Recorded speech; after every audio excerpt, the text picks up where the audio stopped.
Welcome to Edenfold, where we delve into darkness every Wednesday, Friday, and Sunday night. If you enjoy a late night, or even daytime chill, then please like and subscribe for more unsettling tales like this. Now, lower the lights, get comfortable, and let the fold of darkness pull you in.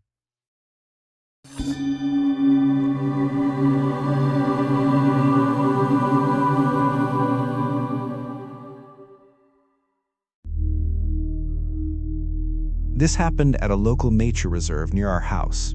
We just call it the country park. It's about a 7-minute walk from where we live. It's not remote. There's a main road on one side, a lake in the middle, running trails looping around it, little wooden bridges over streams, and a lot of trees. In the daytime, it's full of dog walkers, joggers, families. We used to go there all the time to play Pokemon Go. One evening at the start of summer, around 10 p.m., my wife suggested we go for a quick walk to see what spawned at night. It was that time of year where it's just starting to get dark around then. Not pitch black yet, just that heavy blue light where shapes start blending together. We weren't worried. It's close to home. We know the paths. When we entered, there were still faint outlines of the lake reflecting what little light was left in the sky. A few bats overhead, no other people that we could see. About 10 minutes in, we were on one of the narrower paths that curves around a cluster of bushes and trees. That's when I noticed it. There was a shape behind a bush just off the path.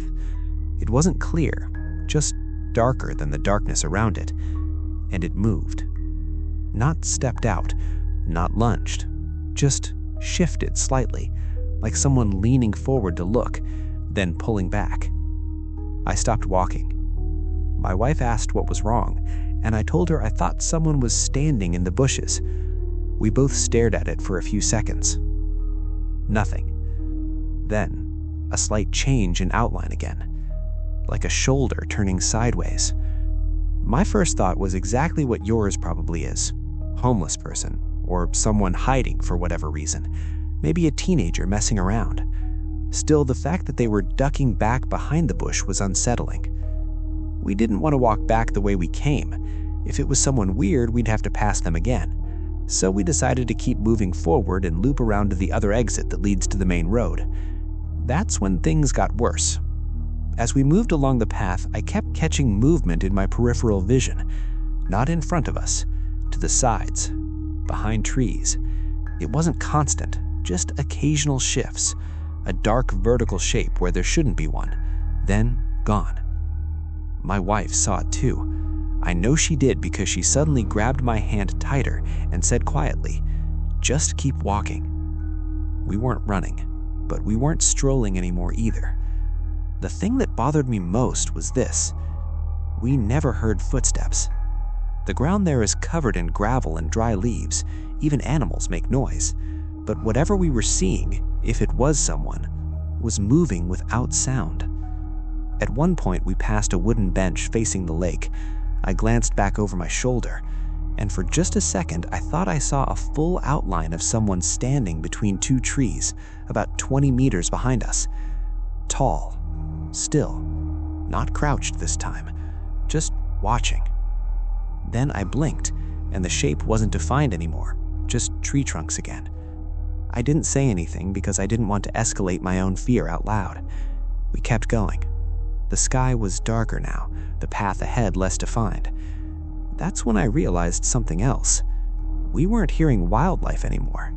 No birds settling, no rustling in the brush, no water movement from the stream nearby. Just our footsteps. And every few seconds, a subtle repositioning in the dark, keeping pace, but never fully stepping onto the path. The park loop isn't huge, but at night it feels longer. We were about halfway to the far exit when we saw the next one clearly. This time it wasn't behind a bush. It was partially visible from behind a tree trunk just off the path ahead. I saw what looked like a head tilt slightly, like someone adjusting their view. Then it withdrew behind the tree. My wife saw it too. She said, very quietly, "There's more than one." I asked what she meant. She said, "The one behind us hasn't stopped." I didn't turn around. I didn't want to confirm that. We started walking faster. Still not running, because running would mean panic, and if this was just people messing around, I didn't want to trigger anything. As we rounded a curve near the lake, the path opens up slightly. You can see about 30 meters ahead before it bends again. There, near the edge of the water, was a figure standing in the open. Not hiding, not crouched, just standing still. It took too long to make out clothing, but the posture was wrong. The arms weren't hanging naturally. They were slightly away from the body, like tension. We both stopped, and the figure did something I still think about. It shifted sideways, not stepping, not walking, just sliding one foot laterally without lifting it, then another, as if it was repositioning without turning its body. It didn't approach us. It didn't leave. It just adjusted itself and stayed facing us. Behind us, to the right, I heard a very faint disturbance in the leaves. Close. Closer than before. That's when we broke into a run. We didn't look back. We didn't check behind trees. We just ran straight toward the main road exit. As we got closer to the streetlights, I risked one glance over my shoulder. The path was empty. Completely empty. No figures. No movement. No sound. We reached the road and stopped under the orange glow of the streetlight, both of us breathing hard. I asked her how many she thought there were. She didn't hesitate. At least 3. We walked home in silence. Neither of us wanted to be the first to suggest going back the next day to check. We haven't gone there at night since. During the daytime, it feels normal. Families, joggers, dogs. But sometimes when we pass the section with the narrow bush where we first saw it, I notice something strange. The ground behind it isn't trampled. No sign anyone stands there regularly. And every now and then, when it's getting dark, I feel that same awareness from the tree line. Not of being chased, not of being hunted, just observed. As if something that uses the park after 10 p.m. simply shifted out of our way when we ran. And if we had slowed down instead, I don't think it would have.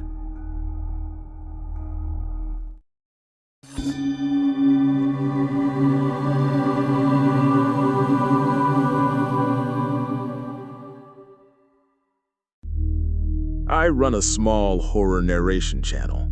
It's not big, a few thousand subscribers.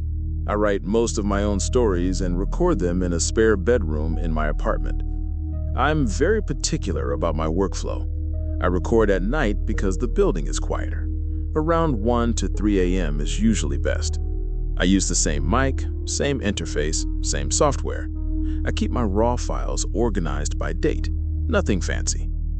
About 4 months ago, I uploaded a story about a rural house near a forest. Pretty standard slow burn thing. It did better than my average. 2 nights after posting it, I got a comment at 3:12 a.m. The username was just numbers. The comment said, "The wall is behind you." I assumed they meant in the story, like I'd misdescribed the layout of the fictional house. I replied asking what they meant. By morning, the comment was gone. Not hidden, not in my moderation queue, just gone. I didn't think about it again until a week later when I was editing a new recording. I always listen through once before cutting breaths and tightening pauses. Around the 18-minute mark, I noticed the faint, low sound in the background. Not a voice, more like fabric brushing lightly against something flat. It only lasted about 3 seconds. I assumed it was my chair. I re-recorded the paragraph. When I dropped the new take into the timeline, the same sound was there. Same duration, same shape in the waveform. I muted my narration track to isolate it. The sound remained, which didn't make sense because I'd replaced the audio. I closed the project without saving and reopened the raw file. The raw file didn't have the sound, but when I dragged it into a fresh project timeline, the sound appeared again in roughly the same place. I ended up exporting the video anyway because the noise was subtle. Most people wouldn't notice. The numbered account commented again at 3:12 a.m. Better. I didn't respond. The comment disappeared by morning. After that, I started paying closer attention to my recording setup. My desk faces the wall. Behind me is open floor space and then the closet. Foam panels are mounted on the wall in front of me. One night, before recording, I leaned back in my chair and felt it bump something. That was strange because there shouldn't be anything there. I keep about 2 feet between the chair and the wall behind me. I stood up and checked. Nothing was there. I measured the distance from the back of my chair to the wall in front of me just to confirm my setup hadn't shifted. It was the same as always, 23 inches from desk edge to wall. I didn't measure the space behind me that night. I wish I had. A few days later, I received an email from a Gmail address made entirely of numbers. No subject line. The message said, "You're facing the wrong direction." That was it. No attachments, no signature. I checked the channel analytics. No suspicious logins, no access from unknown devices. I didn't reply. The next time I recorded, I decided to turn the desk around so I'd be facing the open room instead of the wall, mostly to prove to myself that the previous comments were just someone trying to mess with me. When I did that, I noticed something I can't fully explain. The foam panels on the wall, the ones I usually face, had slight depressions in 2 areas. One roughly at head height, another lower, where my shoulders would line up if I were sitting normally. They weren't torn, just compressed, as if something had leaned there repeatedly. I assumed it was from when I installed them. Maybe I'd pressed too hard while mounting them. I rotated the desk and recorded facing the open room. When I listened back to the raw file, the low brushing sound was gone. Completely clean audio. I exported that video. No comment from the numbered account that night. I thought that was the end of it. It wasn't. 2 weeks later, I opened my editing software to start a new project. There was already a project open, untitled, 31 minutes long. I don't leave projects open. I always close out. The timeline had a single audio track in it, a recording labeled with that day's date. I hadn't recorded anything yet. I clicked play. It was my voice, calm, even, reading something I didn't recognize, describing a small recording room, mentioning a desk facing a wall, then correcting it, saying, "No, the wall is behind you."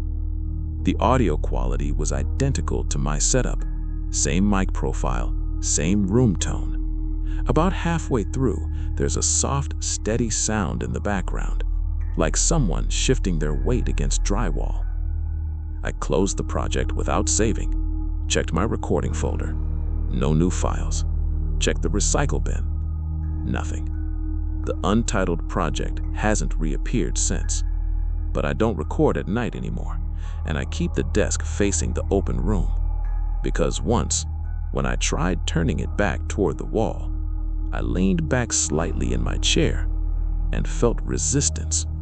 Not like hitting an object, more like pushing into something that gave slightly, then settled. There was nothing visible when I checked. I don't really have a conclusion.